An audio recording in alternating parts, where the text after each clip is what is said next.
Hi, everybody. I'm Matt. I'm Steve. And this is Marvel Reread Club.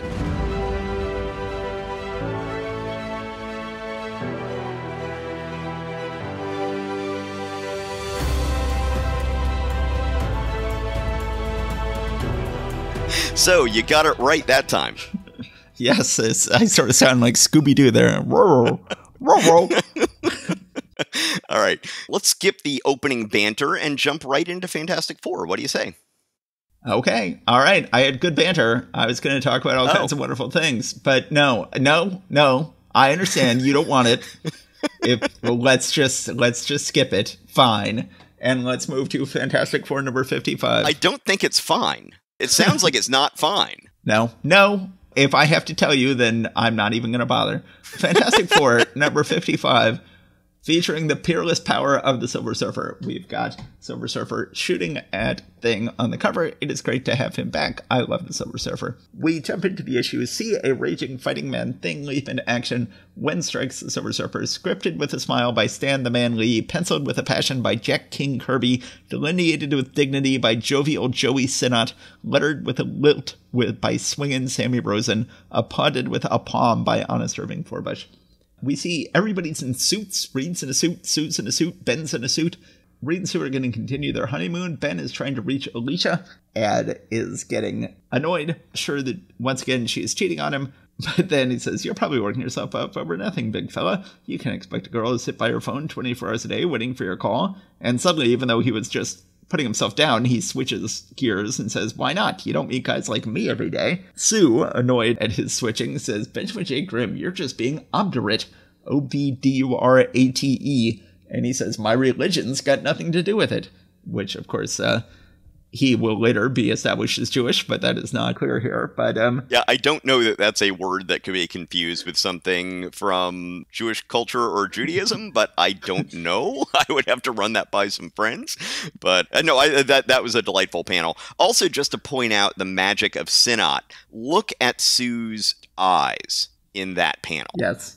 No, no other inker is going to put that much time and care and love into those eyes in a background face like that. Now, don't even think about comparing it to Coletta. Pretty much none of them will. And that just really jumps out at me as fantastic. Yeah, gorgeous inking. He decides, I'm going to go to Alicia. Apparently, Alicia has a beach house over on Long Island somewhere. I wouldn't think mine people would necessarily spend the money to buy a beach house if they can't look out at the ocean, but I guess she just likes the salt air. I mean, the ocean breeze, back when there wasn't air conditioning everywhere and, the sound of the ocean, I can definitely see that. My question was, does she have a driver to get her out there? Like, she's always been good at getting around.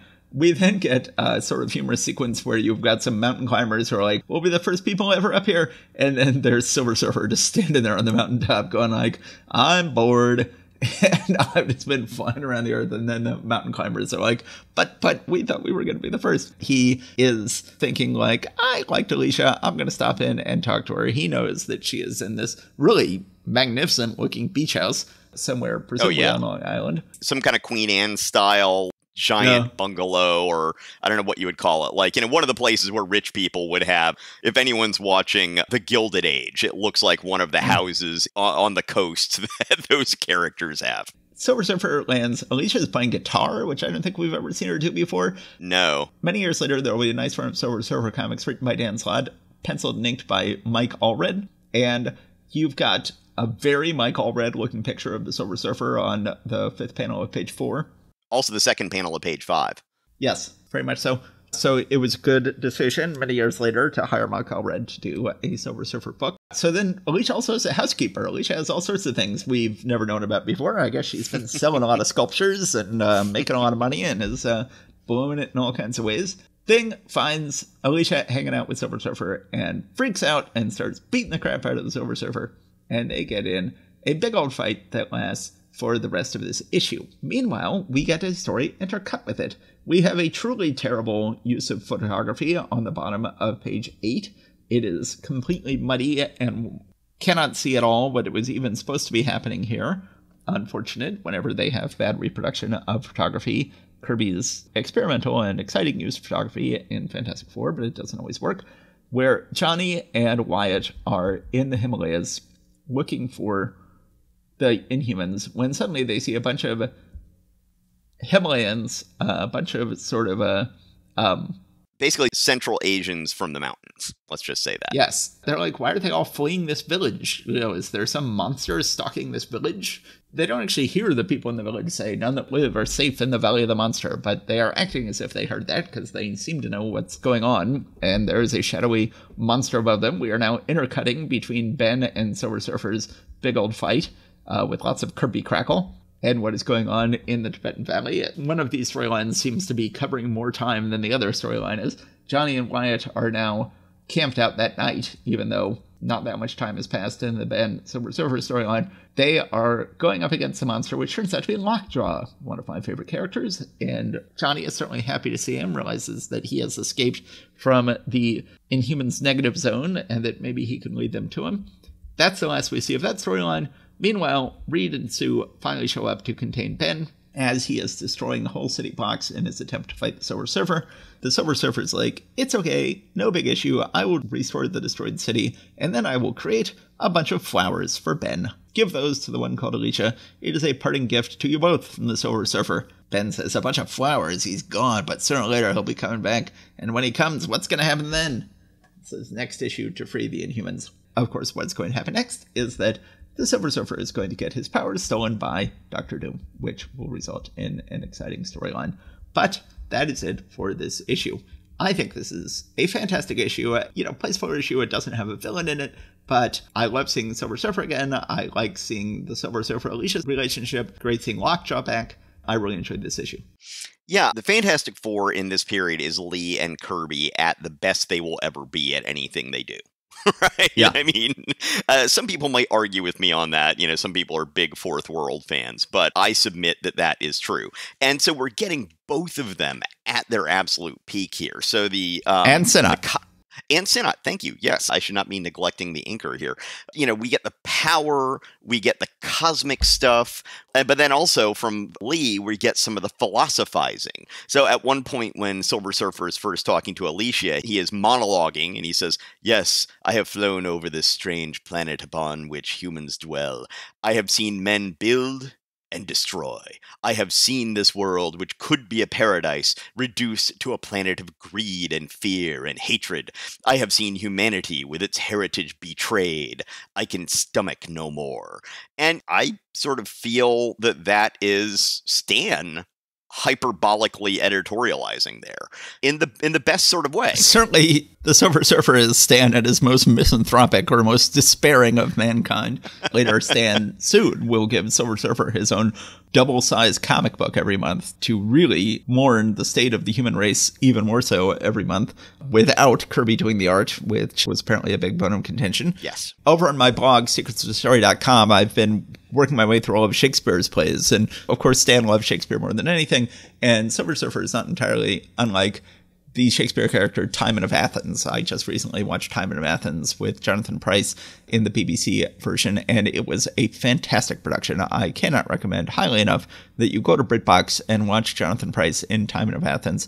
I think Stan was channeling Shakespeare's Timon of Athens a little bit with Silver Surfer despairing of the human race. So, more of the same there several pages later. Never shall I truly understand the human race. What do they seek to prove by their eternal battling? What glory do they find in harming a fellow being? Or, as I sometimes suspect, have I been condemned to a world where madness reigns? And, once again, this points to my supposition that it was really the Cuban Missile Crisis where Stan Lee's liberal instincts overcame isn't really the right word. He switched from being more hawkish to more dovish. Yeah, that's a good way of putting it. I think with that moment, it's like, okay, we got to figure something out on this planet because this just isn't going to work out if we keep on pulling this stuff. So I think that these soliloquies here of the Silver Surfer is very much him venting that. Once again, I never knew the man. I just am hypothesizing entirely here, but that's my opinion. So at one point, Ben refers to Silver Surfer as Whitey, Whitey. Which, yeah, one, that's, haha, funny. But, people who went white-haired young were often referred to as Whitey back in the day.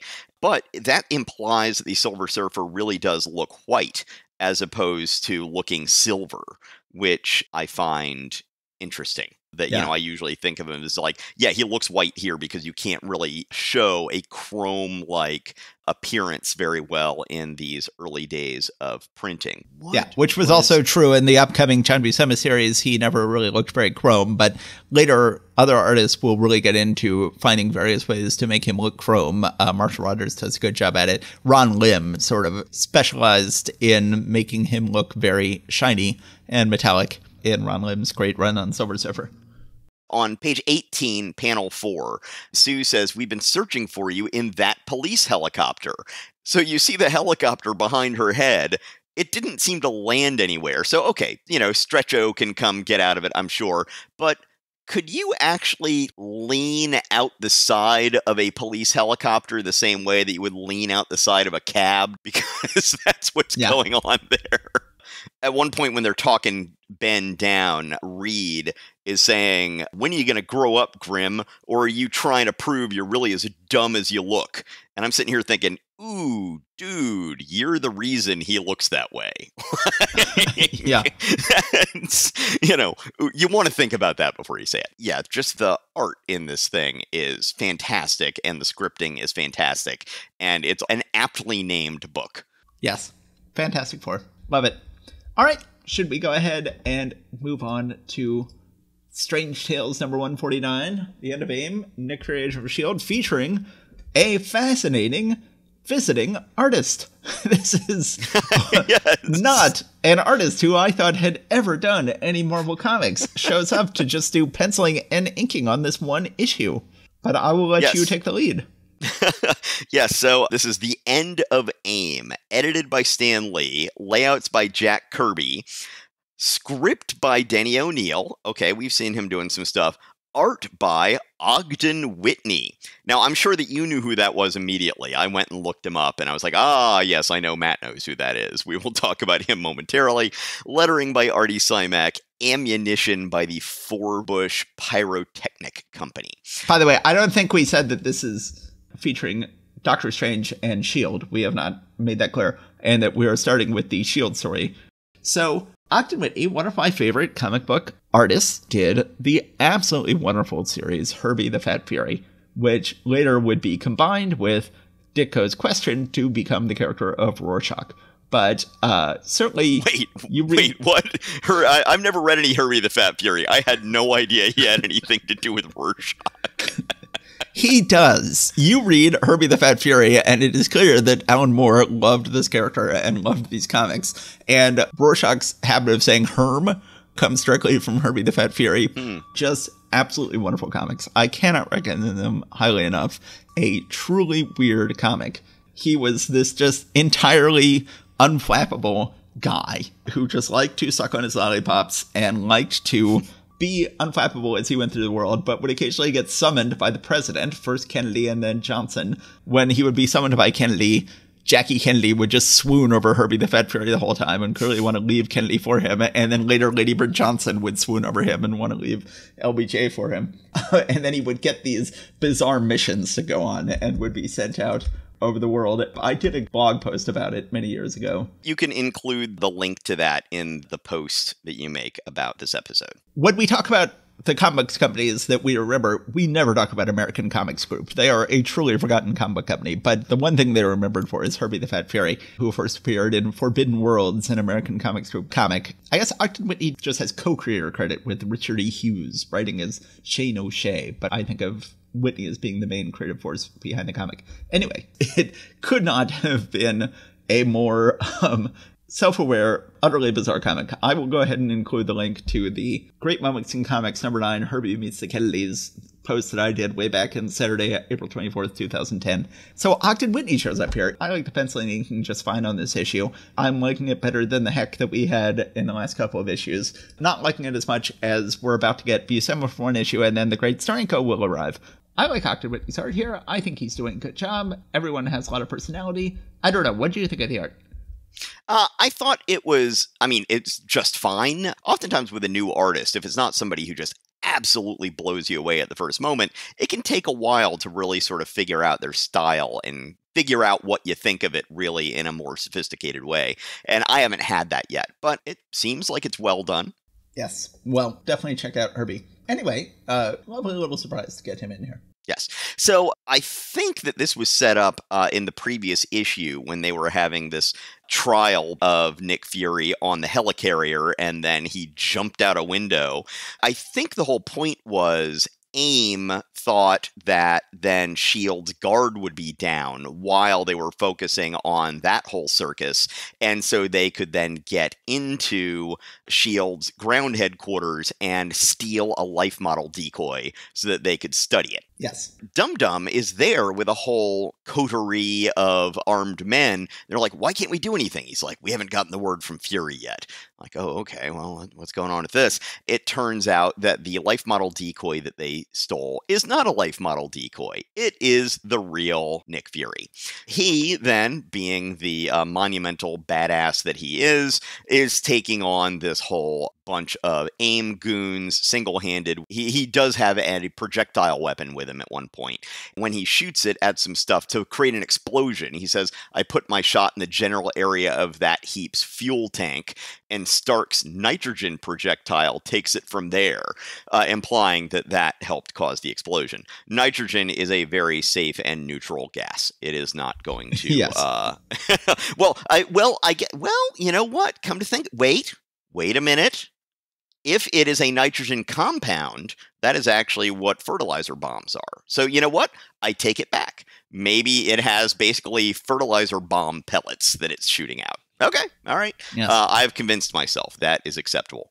So meanwhile, back up in the helicarrier, Sitwell recognizes that Mr., as I call him, Royale with cheese, is up to no good. So he uses a blow dart gun, like basically a pea shooter, I think they refer to it, to put a little tracker, like almost a spider tracer, on Bornag as he runs out. Well, they call it a respiratory-powered projectile hurler, but then he explains he adapted the lowly bean shooter. Yes. Sitwell then informs all the people, now that Royale has left, that this whole trial thing has been a ruse, that this has been a mission led by Fury in order to flush out AIM. And then we have this weird combination of things. A couple of AIM goons have escaped from this botched mission, and they make it to a pretty rural-looking road, and they are picked up by a member of the Secret Empire. It's like, wait, what? But then one of them says, we can trust him. Both AIM and the Secret Empire are branches of them. Is this the first time we've learned that? I think it is. Yeah, this is not the first time we've heard something vaguely like that. There have been intimations that these might be connected. But yes, here it all comes together. And then it turns out at the end of this issue, spoiler alert, that they're all branches of Hydra, as we find out at the end. So we are approaching a unified theory of Marvel hooded organizations. It's like they say on If Books Could Kill. It's all the single book theory. Yes, and note that on the bottom of page 6, final panel, this Secret Empire goon who shows up says, I am number 9 of the Secret Empire. Remember, number 9 is the one who threw that potato masher grenade in that Secret Empire meeting, presumably killing everybody except the person at the head, which I think was number 2. I don't know. But one way or the other, that was number 9, if I recall correctly. So number 9 lets these guys get into the car and uses some high-tech gas to subdue them. He pulls off his hood, and it turns out this is Gabe Jones. The reason we haven't seen him for a while, as you noticed his absence in recent months, is because he has been deep undercover with the Secret Empire. So, yeah, here's where it says Gabe Jones's brilliant defeat of the Secret Empire is a highlight of Tales to Astonish 83. And if you hurry, you might still be able to get a copy. And yeah, I was doing the same thing. I was like, really? Should I go back and look at that? I didn't, but yeah, apparently you did. And indeed, that is not necessarily what happened. Okay. Yeah. We see the S.H.I.E.L.D. communications room once again. We saw this during the all-too-short Kirby Severin run. You can see that Kirby's using the same model here for what he's doing. Sitwell, meanwhile, is following Royale with Cheese through looks like almost the same road that the Secret Empire car was on, and sees that this car is driving along this road, which dead ends into a boulder, which then swings out and lets the car in and then swings shut. Whenever I see something like this, I'm like, wouldn't somebody be wondering why there's this road that seems to be currently in use that dead ends at a boulder? What's going on? It's something always bugged me even as a kid with the Batman TV show.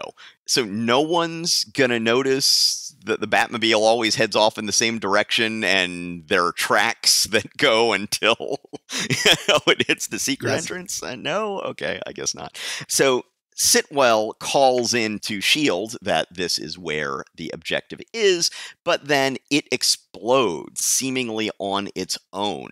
We don't know why yet. And then we see Gabe return to S.H.I.E.L.D. headquarters and play a jump scare prank on Nick and Dum Dum. He comes in and yells, "Hey, you heroes, this is a stick-up!" Nick's like, "What in blazes?" But Dum Dum actually gets so discombobulated that he falls backwards in his chair and makes another unfortunate mother-in-law joke, which is a staple of the World War II ones, but we haven't heard much of here about how much he hates his mother-in-law, which apparently was a regular running thing in culture back in the 50s and 60s. Oh, yeah. Yeah. Growing up watching cartoons from the 50s and 60s, on reruns on Saturday mornings and weekday afternoons. Certainly you would run into that all the time, but I'm like, where does that just seems weird that was so common. Well, at one point in the 60s, mother-in-law jokes were so common that somebody set up a game show called Stump Your Mother-in-Law or something, where the whole thing was supposed to be mother-in-law jokes. And then the creator of the game show was like, right, I'd forgotten that the guy's mother-in-law is the woman's mother. And and apparently the whole show seemed very mean-spirited when viewed through that lens. No. And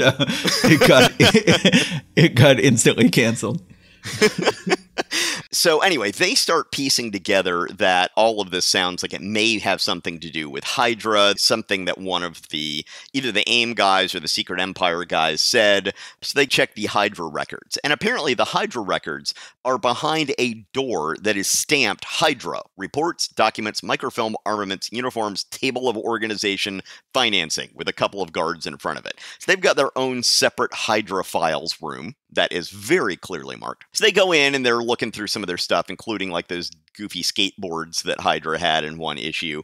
Then some of the evidence they're looking at as they're figuring out, yes, this is all Hydra, starts burning up in Nick's hands. They're like, oh, wow, is that just waiting to go off? And they're like, no, that's coming from outside. There's some sort of heat gun. Nick is like, hey, you guys remember that I wear basically a bomb shirt at all times? I think it's about to go off because of that heat ray. So they're able to get that out of the way. Then they know that they have Hydra to deal with again. And yeah, there's nothing about the art in this that's jumping out at me as, wow, a non-superhero artist is doing this. A non-Marvel staple artist is doing it. And I think the faces are handled quite nicely. Yes. On page 11, panel 3, Dum Dum and Gabe in the background both look like they've got some real personality and individuality, and Gabe looks like he's concentrating, Dum Dum looks like he is shocked, and Nick looks like he is diligently reading. It's all well done. And then the texture on the back of Dum Dum's bowler hat on the final panel of page 11. Yeah, you know what? You asked me earlier, and I sort of equivocated on my opinion of the art in this issue. I take that back. I like it. Yeah, I like it a lot. We've got Kirby layouts and Whitney finishes, so it's not pure Whitney and doesn't have some of the just tremendous charm that Whitney's art has on its own. And of course, we don't get any presidents appearing here, and we don't get to get his excellent caricature skills. But yeah, he is very good with faces, and I am a fan of it. So this is a good issue. It's great to see Ogden Whitney show up for just an issue, and it's good to wrap up AIM. It's great to get Gabe Jones back, although everybody keeps talking about how Gabe Jones defeated Secret Empire in the last issue of Hulk, which that's all news to me. But I think this is a good issue. Yeah, and actually I realized I did have a couple more things I wanted to say. One thing The year of soupy sales is not over. When we see the S.H.I.E.L.D. communications room, the floating cube with the heads of Nick Fury projected on it, one thing he says is, I got more important things to do than play soupy sales for a bunch of stuffed shirts. Have you been counting the soupy sales references?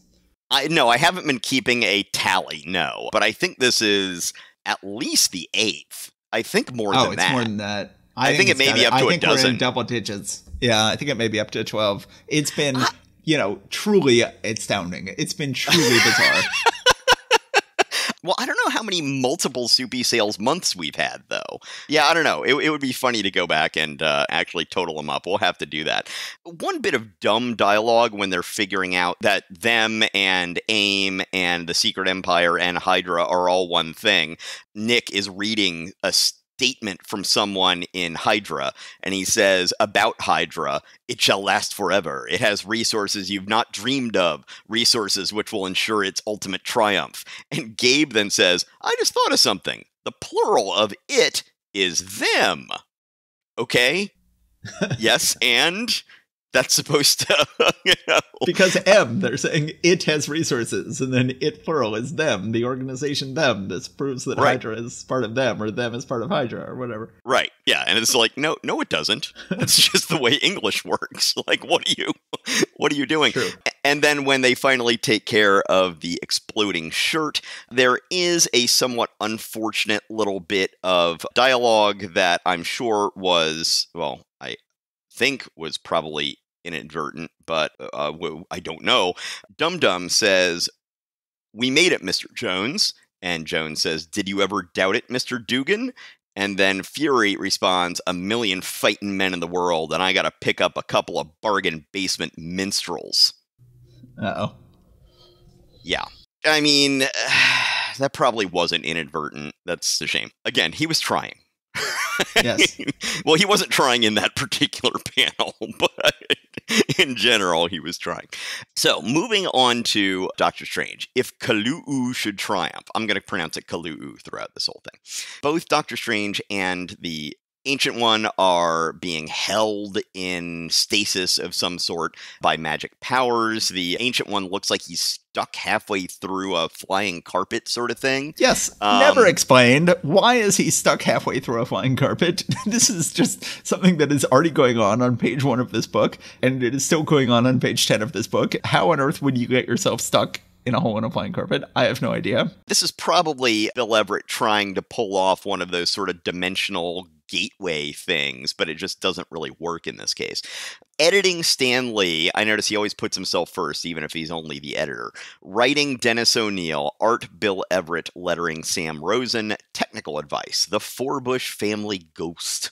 They are being held by Kalu'u. Doctor Strange is able to cast a spell by the omnipotent Ashtor, by the enchanted realm of the Vishanti. Let these mystic bonds melt into the void. Just do the Ancient One and Doctor Strange command. And that does it. It's like, oh, hey, good. I was just able to say this thing. And they're like, oh, okay, sure, we'll go away. So Strange then tries to shoot some magic power outside of the building to do something. And it turns out that Kalu'u has created basically a mystic force field around the Sanctum Sanctorum so that nothing they do can get out.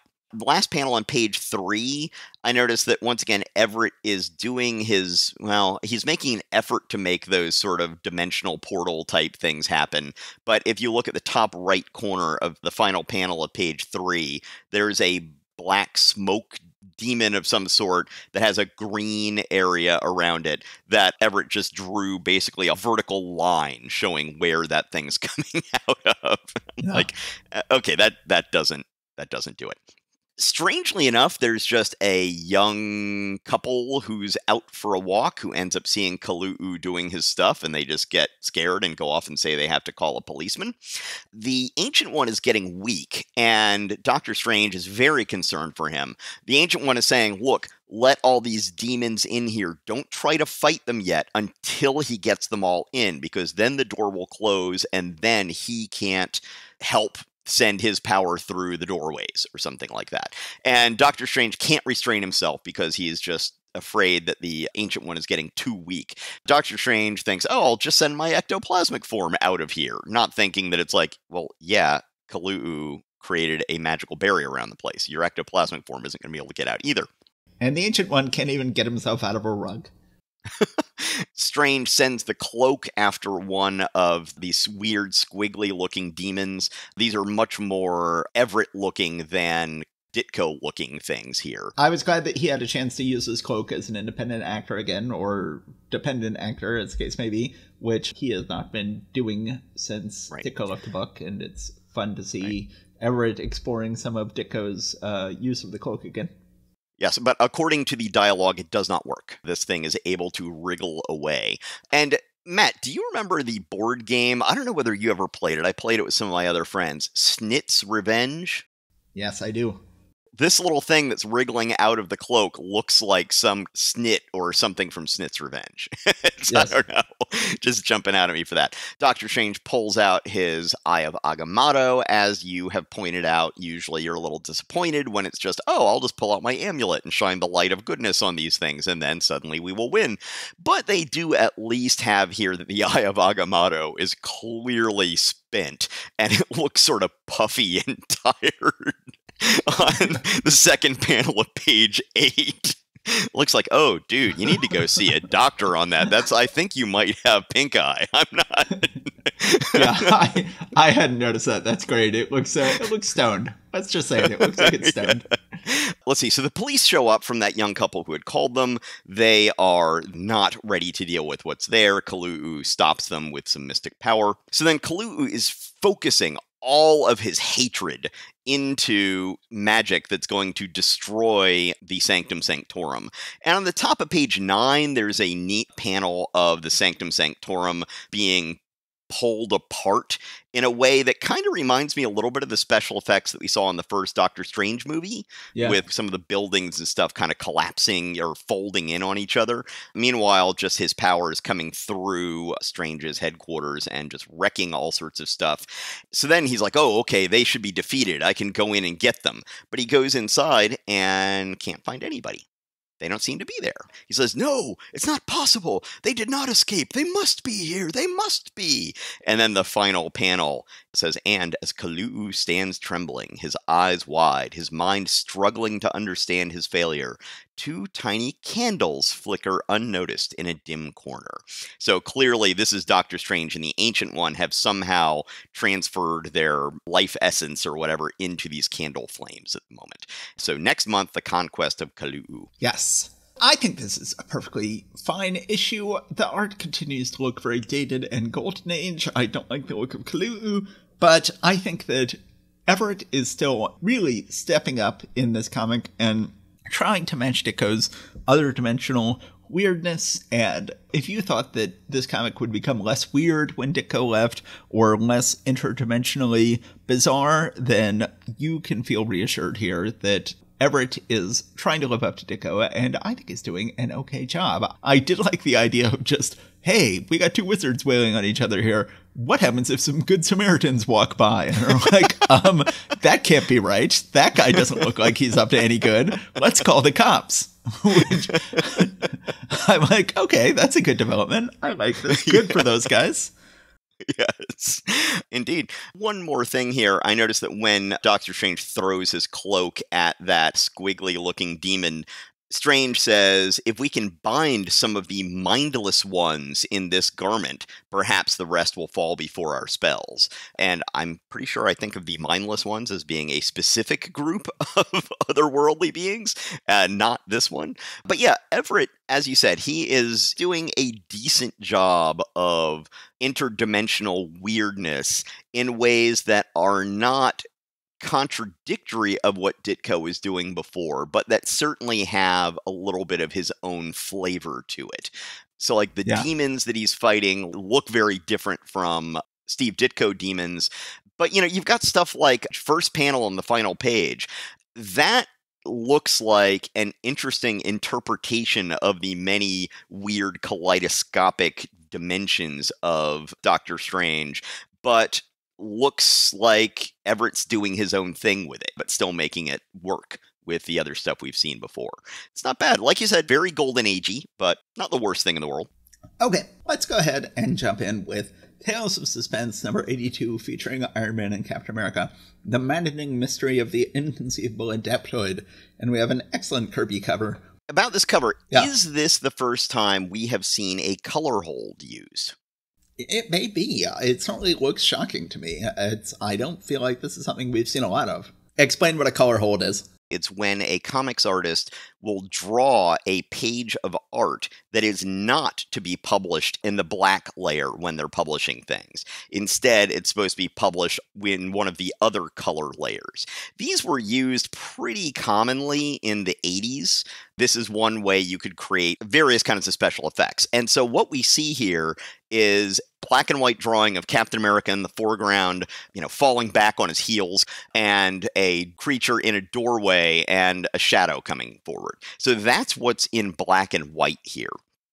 Then there is a sort of collage or montage of various evil-looking creatures and people that is in green with yellow highlights. So everywhere where Kirby had inked it, or whoever inked it, had inked it black, is here printed in blue. And then they just overlaid yellow over that whole area so that it looks like yellow shapes coming out of a green void. And you'll notice that they weren't able to trust very well how close they were getting to the black and white art, because there's sort of a rough yellowish outline all around Captain America there. They couldn't be assured that these things would line up well enough, so they gave themselves a little bit of wiggle room there. Yeah, but it's nice. I think it's a nice effect. Yeah, yeah. But before we get to the Captain America story, let's go ahead and do the Iron Man story. By force of arms, script Stan Lee, pencils Gene Colan, inks Frank Giacoia, always does a good job on Colan, lettering Artie Simek, emergency first aid Irving Forbush. Colan is all over the place this month. He is back on Submariner, he is still on Iron Man, and he is doing all of Daredevil. Once again, last issue, just atrocious plotting. We ended up with Iron Man and Titanium Man in the same place at the same time for no reason. Neither of them could have ever known the other one was going to be there. But they end up having a big fight over the Capitol Dome, which is nicely drawn by Colan. And it really feels like these two people are precariously up in the air over the Capitol Dome. And they have a huge fight. And Colan is also doing a very nice job with, Colan and Giacoia, I should say, are doing a very nice job with the bystanders down below in the street, pointing up at them and looking at them, including Pepper and Happy, who show up. We just have a bunch of fighting. This is the first time I think we've seen Iron Man throw Freon at somebody to freeze them, which is something he'll do occasionally. But in the future, he won't just have it in a glass test tube plugged with a cork that was somehow inside of his armor. That, that will not be going forward.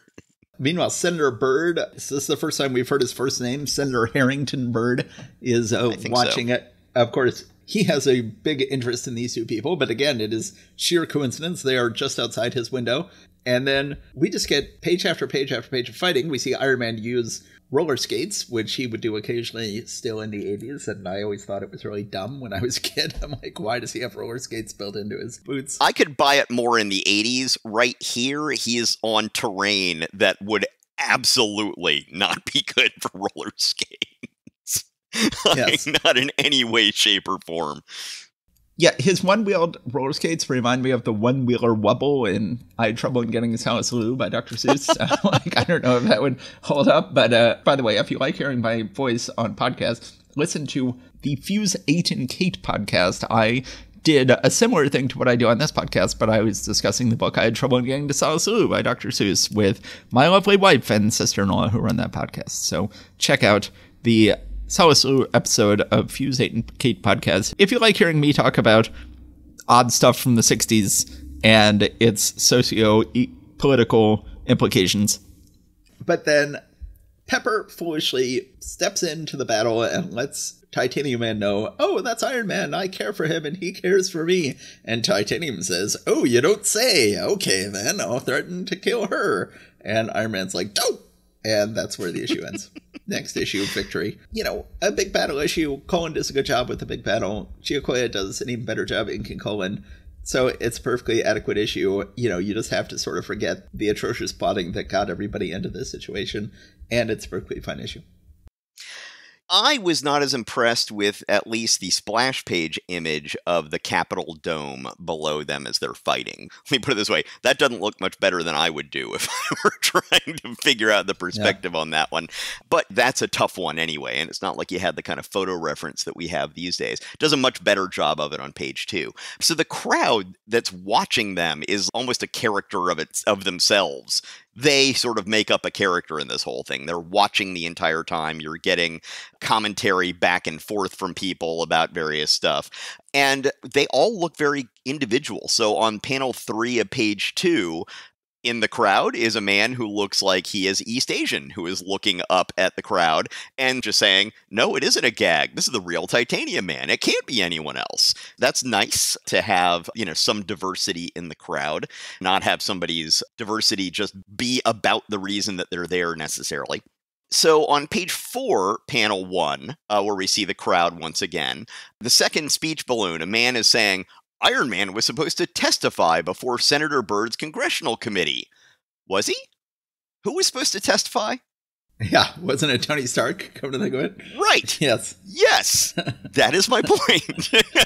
Nobody in the Marvel Universe cares about the whole secret identity thing.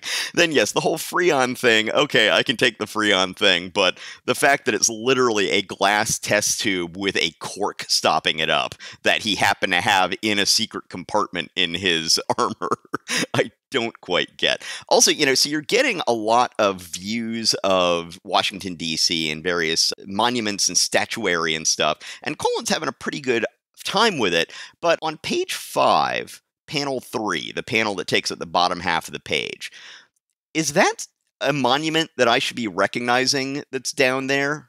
Oh, yeah. What is that? That is something. What it looks like is the entryway that was made on the way to St. Peter's Cathedral in Rome that the fascists had built. That's what it looks like to me. But, yeah, you're right. So, yes, next issue, Victory. Yes, so let's go and move on to the second half of the book, Captain America, Living Legend of World War II, The Maddening Mystery of the Inconceivable Adaptoid, which is a fun Stan Lee title. Yes. It says Stan Lee authored the script, Jack Kirby penciled the story, Frank Giacoia inked the drawings, Artie Simek lettered the panels, Irving Forbush sharpened the pencils. So we are very lucky to have Giacoia inking both halves of the book this week on 2 very different pencilers, Gene Colan and Jack Kirby, and doing a fantastic job on both of them. Begins with Captain America and Bucky leaping into action. We then realize this is just pictures in a photo album that Cap is looking at. Color photos from World War II, which is unusual. And then Jarvis, or seemingly Jarvis, brings him tea, or seemingly tea, and he drinks it. Suddenly he is attacked by Agent Axis, the Scourge of World War II. We have yet to meet this character in modern day yet, but we don't get a good look at him here, which seems like an odd choice. If they're going to introduce this character to modern day, I'd like to get a good look at him. Is he an actual Golden Age character? Because I know they've had some characters that, like, you know, Baron Zemo, that I had always assumed was an actual Golden Age character, but I learned upon this project that we're doing that he actually had been created in the 1960s. Are these characters they're introducing here all actual characters from the Golden Age Captain America, or do you know? I guess I just assumed they were. I think they are. I think I've heard of these characters. Agent Axis, okay. And then Fang the Warlord. He has a full-blown flashback where he and Bucky are fighting Nazis on motorcycles, and we get interesting glimpses of the architecture of Avengers Mansion, which is quite nice. Generally speaking, the architecture of Avengers Mansion in Avengers and Captain America books is always inconsistent. There's never any unifying architectural theory of that mansion. Right. So sometimes it seems like the entire thing is just a high-tech fortress on the inside with computers and meeting rooms and all metal floors and drop ceilings and stuff like that. And then other times you see stuff where it's like, oh no, this looks like a 150-year-old captain of industry New York townhome. Yes. It's like, wait, Gilded Age mansion. Yes. But so then bizarrely, he runs into Quicksilver and Scarlet Witch. I don't know why he's hallucinating them. He falls into the arms of not Jarvis, who then puts him in bed And it turns out that the actual Jarvis is stuffed into a closet, and this fake Jarvis is actually the Adaptoid, who is not the Super Adaptoid yet. He will become super soon, but for now, he is just the Adaptoid. He transforms himself into looking like Captain America, while Captain America is socked down on his bed. I shall take his shield, for he will need it no longer. Next issue, the Adaptoid's mission. This felt very much like a sequence in the Avengers Earth's Mightiest Heroes cartoon where a Skrull was waiting in Captain America's bedroom in Avengers Mansion and took him over. This is, I think, an excellent issue. I always like hallucination issues. I guess we just had a hallucination issue of Captain America where he was being plagued by hallucinations the whole time. So we've got another, which I guess is a problem. I like how Jarvis, or we think it's Jarvis, on page 2, it says, he's lost in his memories again. And the word memories is bolded. But I wish that again had been bolded. I wish Jarvis was thinking, he's lost in his memories again. But, Yeah, okay, I can see that. He does spend a lot of time lost in his memories. So anyway, it's another hallucination issue. I guess I'm talking myself out of loving it so much because we've had a lot of these, but it's a very good issue. I love it. Kirby and Giacoya are just knocking it out in the art, and that's what it's all about. That's what it's all about. So page 8, you skipped over this, but I think it's kind of important for knitting all these comics together this month. That's where we have the little aside to the AIM and or Secret Empire and or Hydra and or them base, that blew up spontaneously while I was watching it. And there are, I guess these are agents of S.H.I.E.L.D., although they look more like the army coming in and cleaning up. But they find Count Bornag Royale with cheese, who apparently is not quite dead. They then say, someone radio Colonel Fury, we found something. It must have been the last and the most dangerous anti-shield device they were working on. Another one says it looks like some kind of super scientific mummy case, but one belonging to the 25th century. It seems to resemble the life model decoy case we've been using at S.H.I.E.L.D. So this sort of ties in, what was AIM doing, trying to steal a life model decoy. They were apparently working on similar technology, and what we're running into in this issue is their technology as they've developed it at this point. Yeah. I had skipped over that, but you're right. It is certainly a case of tying everything in together, and also a confirmation that we are reading these books in the right order, because if we had read this before Strange Tales, we would be very confused. Yes. Let me just go through a few of my thoughts here.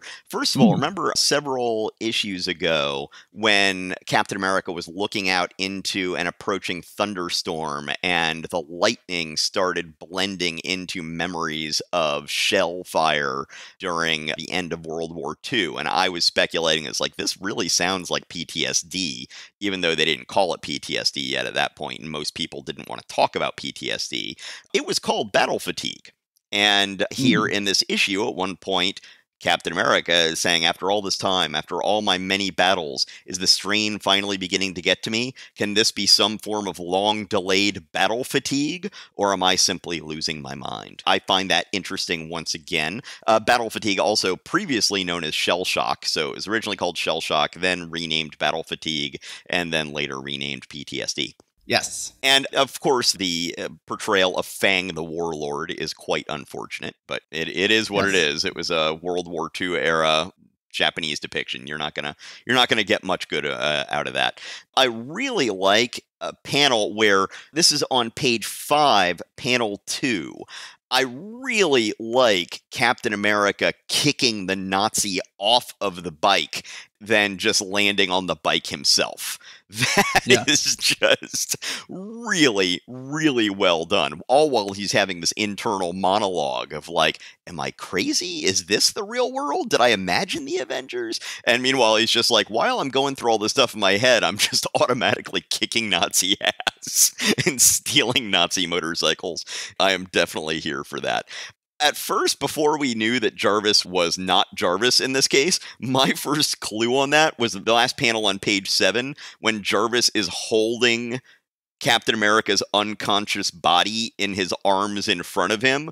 I was looking at that and like, no way Jarvis is holding up Captain America in that position like that. And at first I was just like, oh, okay, yeah, a little lazy, but whatever. And then later it turned out, oh no, this is the Adaptoid. It's like, oh, okay, no, that makes a lot more sense. Not nearly as fantastic as the last couple of Captain America stories were, but still good. They haven't yet fallen back into their sort of what do we do with this guy in modern age sort of thing that they have sometimes fallen back into. I'm just happy with that. Yep, I'm loving it. Let's go ahead and finish up, as always, with Avengers. Avengers, last and often least, although not necessarily this month. To Smash a Serpent, this is Avengers number 33. I, as I've talked about, have long been a contrarian defender of Don Heck in many situations, and of late, I have been saying that a lot of his art has been turning out poorly because he's been getting inked by other people, which doesn't work to his strengths. He is inking himself in this issue, and it's pretty bad. So those days might be behind me at this point. Part of it, though, is just that, once again, he's not suited to a team book. Okay, so To Smash a Serpent. Department of Personal Glorification. Stan the Man Lee, writer. Dazzlin' Don Heck, artist. Adorable Art Cymac, letterer. And Leave Us Not Forget, Invincible Irving Forbush, Snake Charmer. So, and we should point out that on the cover, we have Scarlet Witch and the Avengers fighting this Sons of the Serpent. Scarlet Witch not at all on the inside of the book. The official Marvel Index I looked at speculates that this was supposed to be Black Widow on the cover, and somehow the inker tried to fix it and turn Black Widow into Scarlet Witch or something, but bizarre that she is on the cover. Well, this looks like Heck inking himself.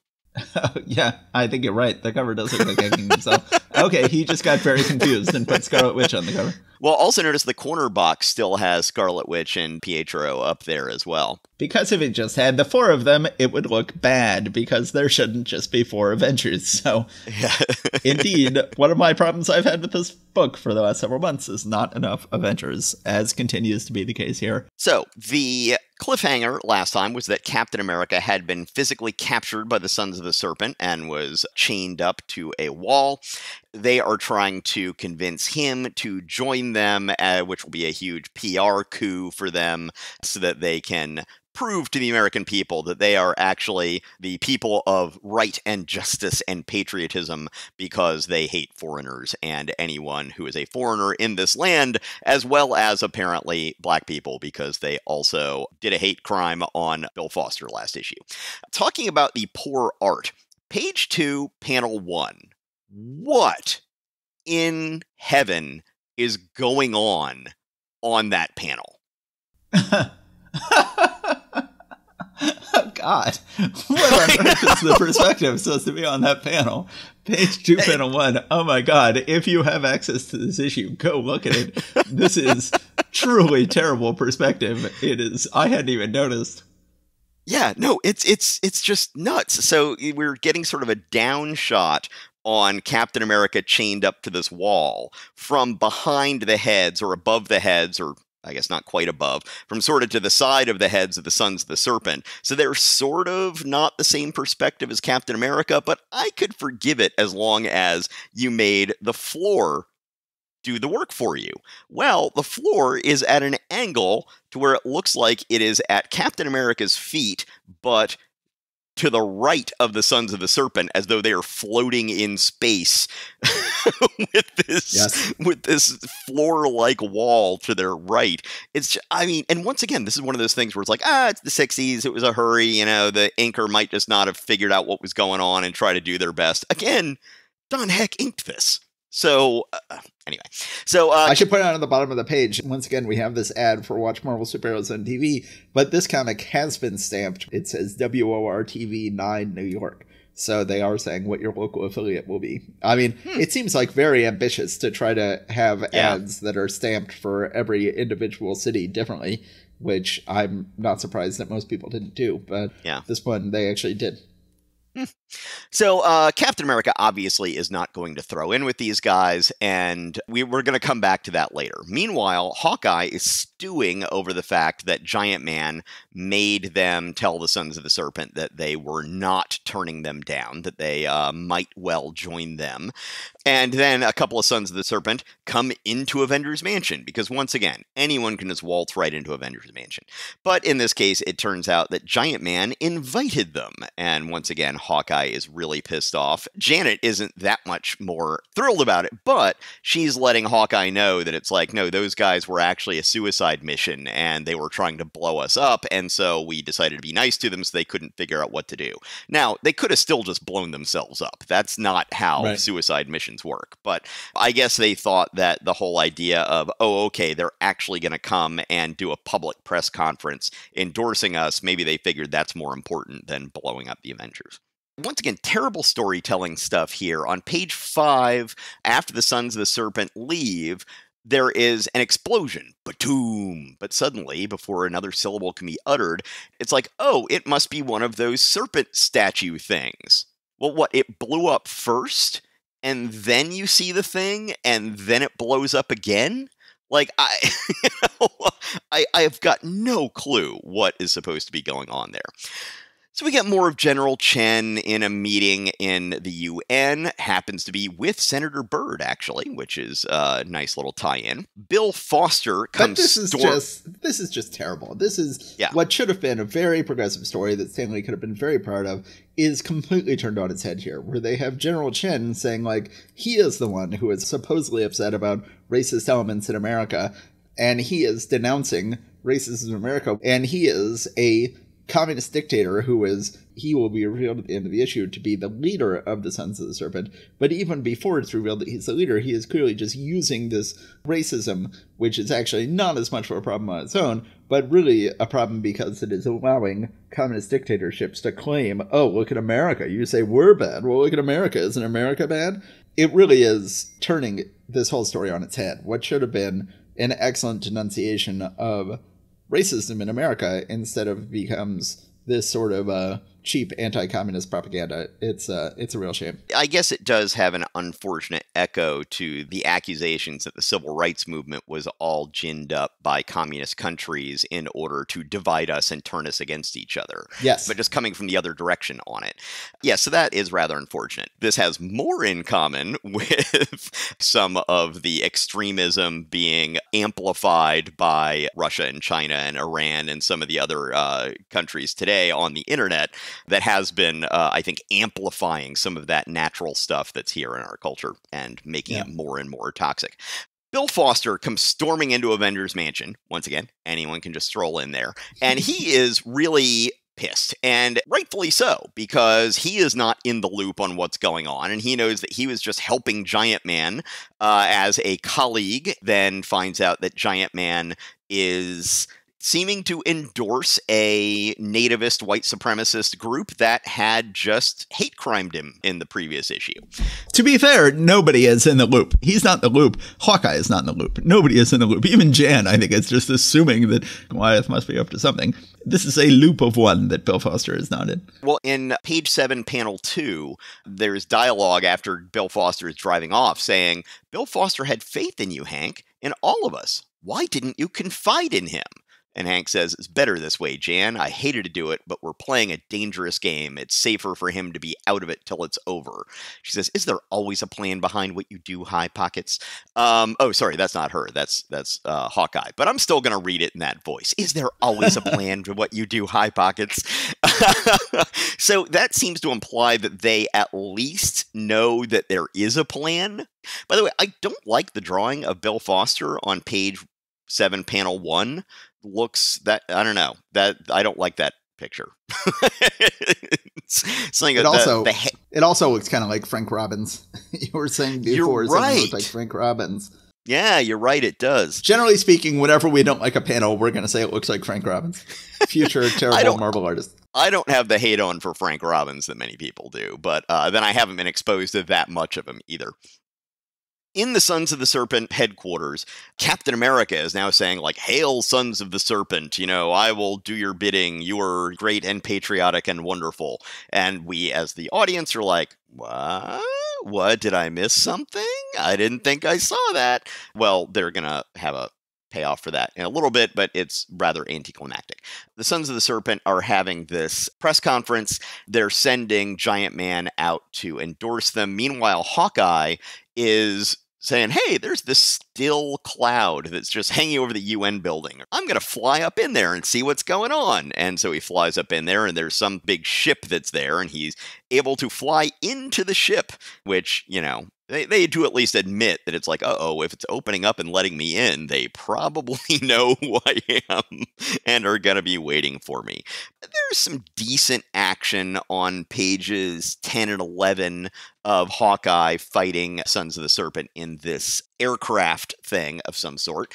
So we see here that the Sons of the Serpent are bullying Giant Man into not turning on them and saying, remember, we have Captain America captive. Whereas earlier we'd seen that Captain America seemed to have been won over to the Sons of the Serpent's cause. And they aren't really telling us how that's all working yet. Again, it just coming across as more clumsy than as a mystery that we need to solve. Giant Man shows up on stage, and he basically says, Sons of the Serpent suck. They are not patriotic. People in the audience are all going back and forth like, I told you, they were the good guys. Oh, no, you see, it's actually them. They're the good guys. Captain America, so-called, shows up and says, basically, yeah, let's all be racist nativists. That's patriotism. Woo! Giant Man and the Wasp start fighting him, as well as the Sons of the Serpent.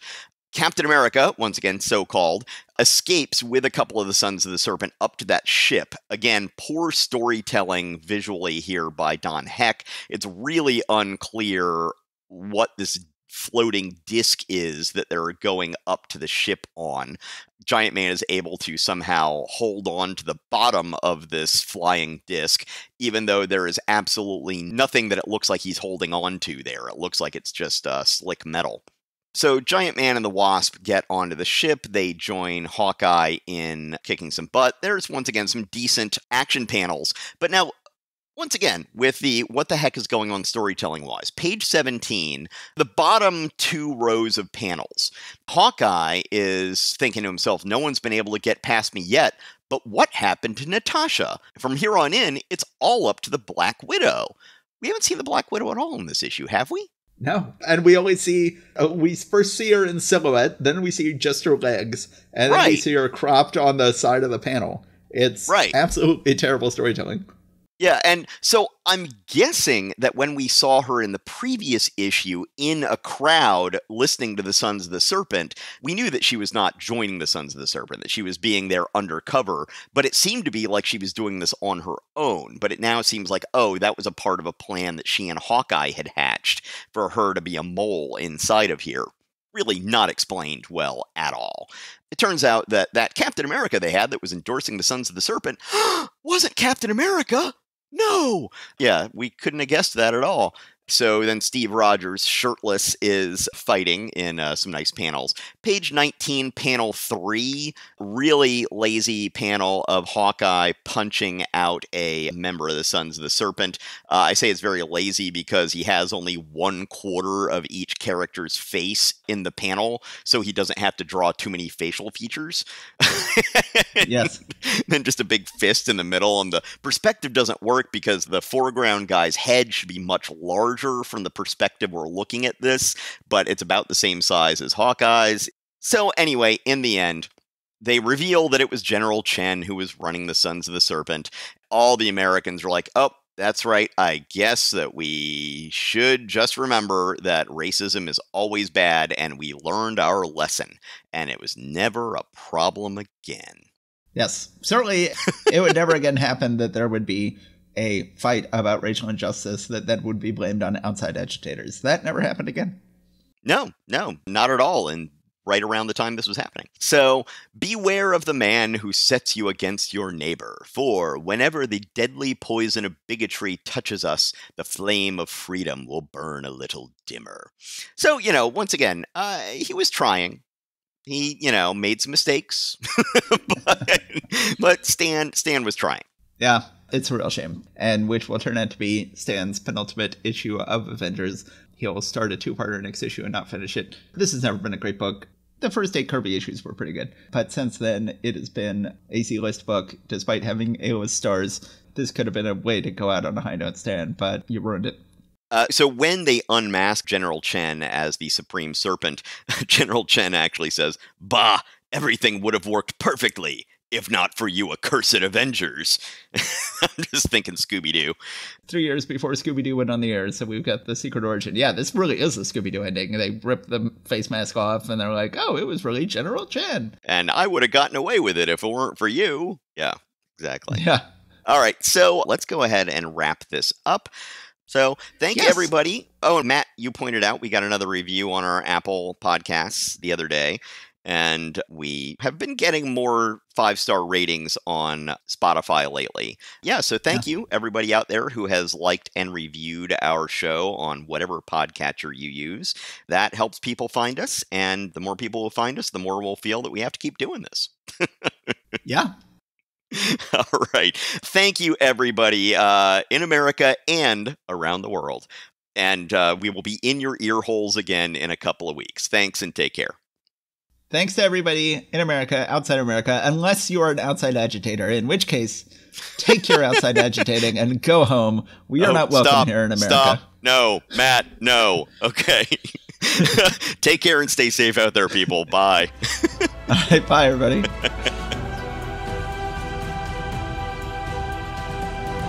Thanks for listening to Marvel Reread Club. Please subscribe to us wherever you get your podcasts. Your reviews and ratings are a great help and always appreciated. We love hearing from you. Go to marvelrereadclub.com to find notes and join the discussion about this episode. We're also on Facebook and Instagram. See you next time.